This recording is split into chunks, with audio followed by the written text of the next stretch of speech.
Solari, una vecchia conoscenza perché già testimone di fatti importanti storici legati alla nostra terra, ma oggi ci incontriamo per un altro motivo, per rispondere a un'emergenza. Sì, per rispondere all'emergenza del terremoto in Turchia, cerchiamo anche noi di contribuire per quello che è possibile. Stiamo preparando i carichi che dovrebbero essere sui 200 quintali di merce da portare all'interporto di Milano tramite il consolato turco come dalle loro richieste.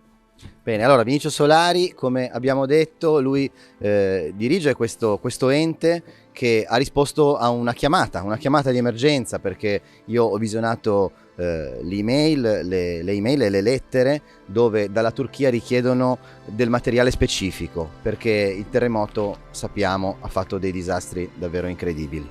Sì, le richieste sono specifiche, dai medicinali ai generi di prima necessità e poi tutto quello che riguarda gli indumenti sia per bambini ma per tutti quanti, visto che ormai in Turchia, in quella zona, non è rimasto più nulla.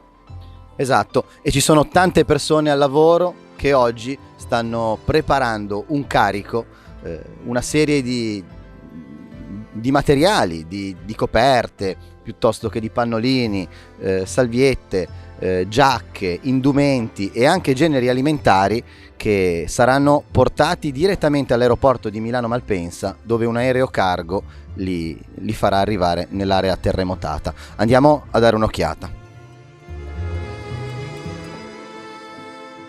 Fortunatamente ci sono tanti volontari, tante persone che contribuiscono a fare questo lavoro, perché di merce, di materiale ne è arrivata davvero tanta. Sì, il materiale ne è arrivato tanto, la sensibilità comunque c'è.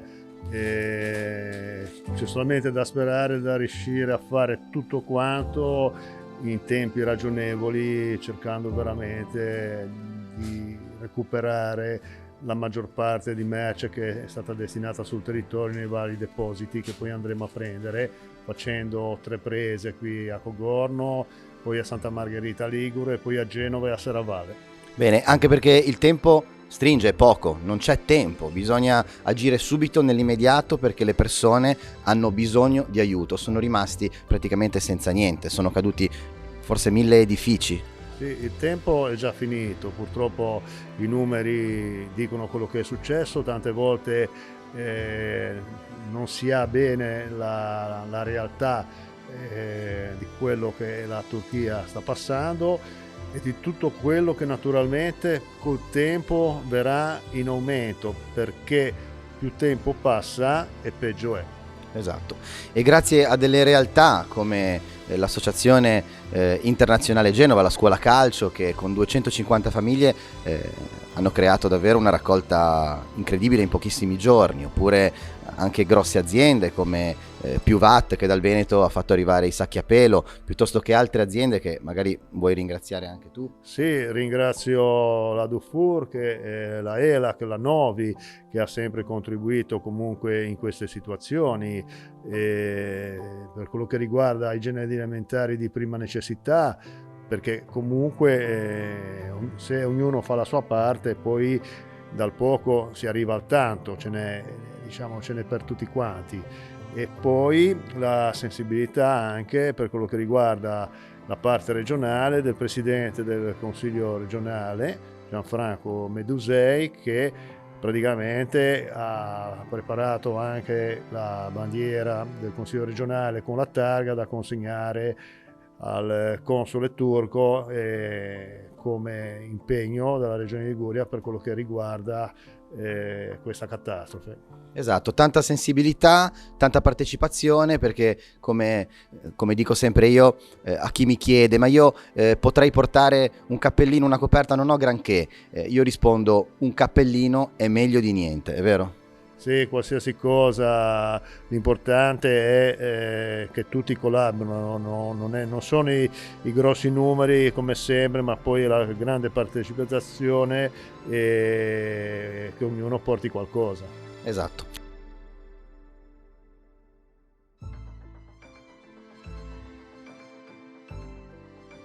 Vinicio, questi sono 2 estintori, insomma, di rilievo.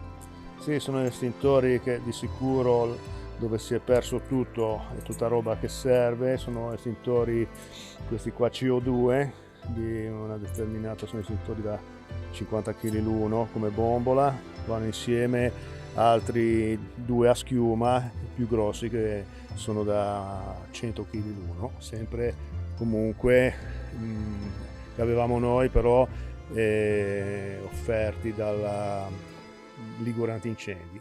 Bene, che ringraziamo, certo. Questi vengono caricati così come sono, con i carrelli? Sì, questi vengono caricati così come sono, verranno messi 2 sul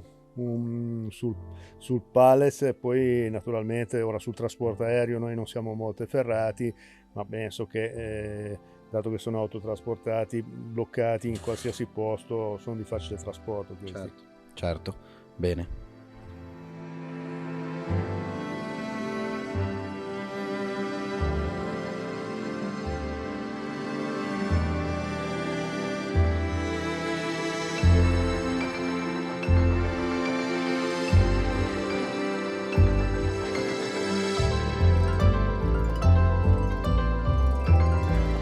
Tra gli enti che partecipano a questa missione umanitaria verso la Turchia abbiamo anche il gruppo Lupo da Santa Margherita Ligure e qui è Portofino e qui abbiamo Simone, Pino, Antonio. e Antonio. Allora, parliamo con Pino che è un po' il portavoce di questa squadra. Allora, raccontami un po' della vostra realtà. la nostra realtà è nata nel 1989 grazie ai fondatori che adesso praticamente hanno un po' abbandonato, e poi abbiamo ripreso un po' lo sviluppo del gruppo intorno al 2000 così, perché praticamente si era un pochettino disciolto, perché il problema è trovare anche i volontari del problema. E poi niente, bisogna avere una lungimiranza nelle associazioni di dire mano in mano che raccogliamo fondi, noi abbiamo delle convenzioni con i 2 comuni e abbiamo avuto la Marigiata, Santa Margherita, abbiamo avuto il downburst che ci ha tagliato un mucchio di alberi, abbiamo dovuto liberare la strada di Portofino perché i pompieri non riuscivano a entrare in Santa Margherita perché tutte le strade erano bloccate, praticamente ce la siamo gestita noi internamente e poi siamo arrivati per esempio a Paragi. Ci siamo trovati la strada bloccata e c'era lo Splendido, che c'era un turista tedesco che aveva preso una finestrata qua e avevamo l'ambulanza dietro. Ci siamo trovati io e Andrea, che adesso non è presente, fortunatamente lui fa il giardiniere, la motosega la sa adoperare bene, ci siamo guardati negli occhi e faccia conto che sarà stato 50-60 metri di strada con dei pini, non dico secolari perché al pino 50 anni, 60 è già bello grosso. E ci siamo messi lì, abbiamo cominciato a tagliare, abbiamo liberato mezza carreggiata e abbiamo fatto passare i mezzi di soccorso per poi trovarci lì allo Splendido con un albero a testa in giù e le radici in su, e meno male che nel frattempo quel tempo lì non è che non sia servita a niente perché è riuscito a passare l'autoscala, allora abbiamo cominciato a tagliare i rami dall'alto e a battere il tronco piano piano perché poggiava su una casa. Poi abbiamo avuto la mareggiata, che anche lì è stata una cosa, quando meno te l'aspetti ti chiamano d'estate, bisogna mollare tutto e andare, e io a volte ho mollato anche il lavoro, Oggi diciamo che siete qui per contribuire, dare il vostro aiuto a Vinicio. Siamo messi insieme perché Vinicio ha una certa esperienza sia con l'Ucraina, sia l'ho visti anche in Africa. Ecco, e allora siccome non c'è stato ancora organizzato di ufficiale poco, ho sentito un TG3 Ligure, che c'era un signore che ha un kebab giù a Spezia, ha detto noi ci appoggiamo al consolato turco a Milano. Allora abbiamo preso il telefono, ho chiamato il consolato turco e loro dopo 5 minuti mi hanno mandato giù la mail. Esatto. Adesso stiamo organizzando il camion per portare su la roba e dobbiamo andare all'hub turco abbiamo fatto la raccolta che è durata 2 weekend, diciamo. Quindi diciamo che viene messo insieme tutto ciò che avete raccolto voi, insieme tutto ciò che è arrivato qui. E i camion. Abbiamo fatto i conti, noi avremo 25 metri cubi, poi c'è il resto che c'ha lui, eccetera, di tutto quello che c'è da prendere in Ciccia. Quindi diciamo che in poco tempo si è raggiunto un risultato importante. Sì. Bene. insomma io direi che a prescindere ora poi dal sacrificio, dal lavoro che c'è per fare una cosa del genere, perché ricordiamo siete volontari, però c'è anche un appagamento personale, perché fare questo rende anche orgogliosi. A me sicuramente, molto orgoglioso per aiutare sempre il prossimo. Ho fatto in passato anche un po' di Croce Verde, volontariato del soccorso di ruta, a me è sempre piaciuto aiutare il prossimo. E io dico sempre, meno male che ci sono persone come voi. Insomma, Quando è grazie. venuta la mareggiata, la notte dopo siamo andati a dormire 2 ore, ci siamo cambiati perché eravamo marci dall'acqua. Praticamente passando dal Culm su a Portofino abbiamo preso tutta la strada, che era anche lì alberi abbattuti, frane, franette e coso. Alle 11 della mattina dopo eravamo a Portofino liberando la strada, perché ci siamo guardati in faccia io e Antonio, ho detto se si sente male qualcuno l'elicottero non poteva volare, tanto meno le barche, perché c'era una risacca che era lunga 40 metri, abbiamo detto l'unica strada è quella lì. E siamo andati da fare, alle 11 eravamo davanti al municipio di Portofino. Pino, io non posso che dire grazie a nome, insomma, un po' di tutti coloro che hanno contribuito ad aiutare voi, perché poi la parte logistica è nelle vostre mani, che con Vinicio e i suoi enti andranno poi a Milano. Bene, grazie a tutti. Allora siamo con Matteo, perché Matteo insomma è uno dei volontari che ha partecipato a questa missione. Come ha partecipato Matteo? Allora, con l'associazione Scuola Calcio, la C Internazionale Genova, sono stati raccolti una serie di indumenti alimentari eccetera, ma direi in quantità importante, e da Genova, quindi dal centro sportivo del CUS, la roba è stata portata poi qui a San Salvatore di Cogorno, dove è stata poi raccolta dalla Protezione Civile in attesa di andare a Milano.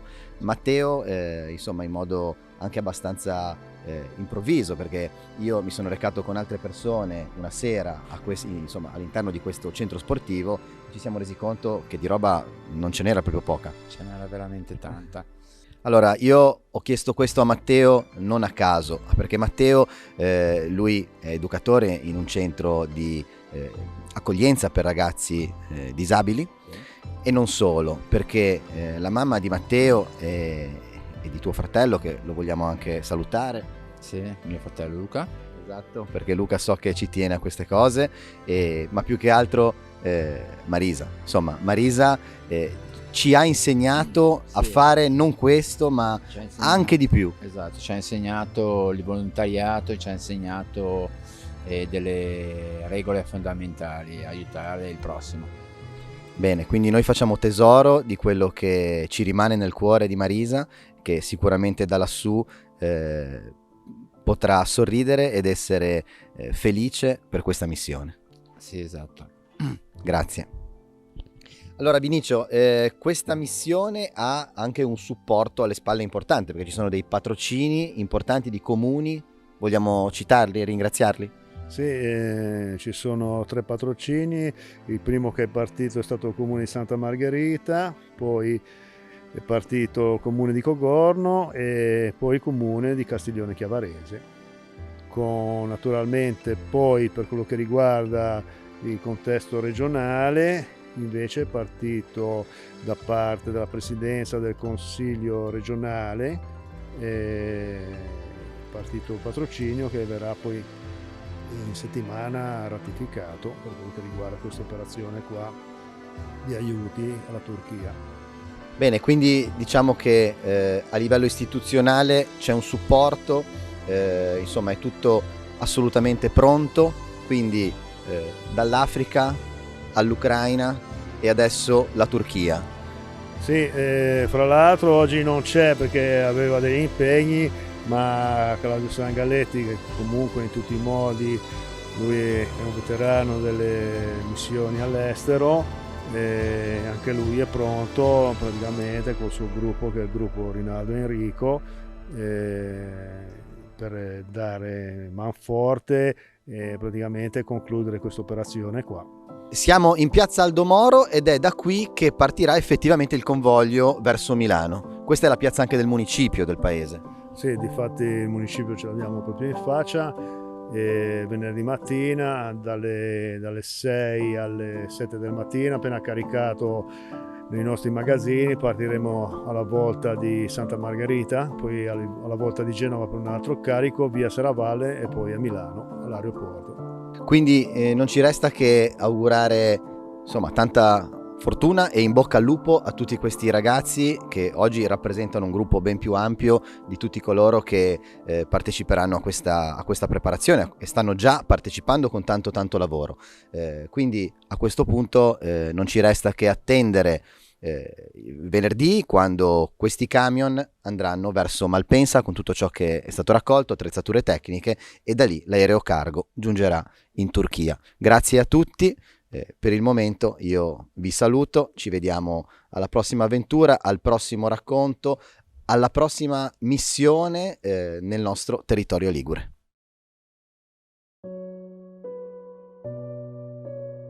Preghiera di una mamma. Forse non prego molto, ma quando lo faccio prego per te, mammina mia celeste, madre di tutti noi. Parlo con te perché sei madre. Ed io con lo stesso cuore di mamma so che mi ascolti. La mia mamma terrena è venuta da te troppo presto, ma ho sempre saputo di avere 2 mamme in cielo. Prego per i miei figli, ti chiedo di aiutarli, ma oggi, madre mia dolcissima, parlo con te per chiederti di aiutare tutti i bambini che stanno soffrendo. In ogni visino di bimbo vedo il volto dei miei nipotini. Fai che ognuno di loro possa sentire il profumo del pane appena sfornato e con questo sfamarsi. Fai che ogni bambino possa scaldare le sue piccole mani gelate intorno ad una calda tazza di latte, che possa addormentarsi avvolto ad una calda coperta. Ti chiedo questo, Madonnina mia, perché ad una madre si può chiedere di aiutare i suoi figli.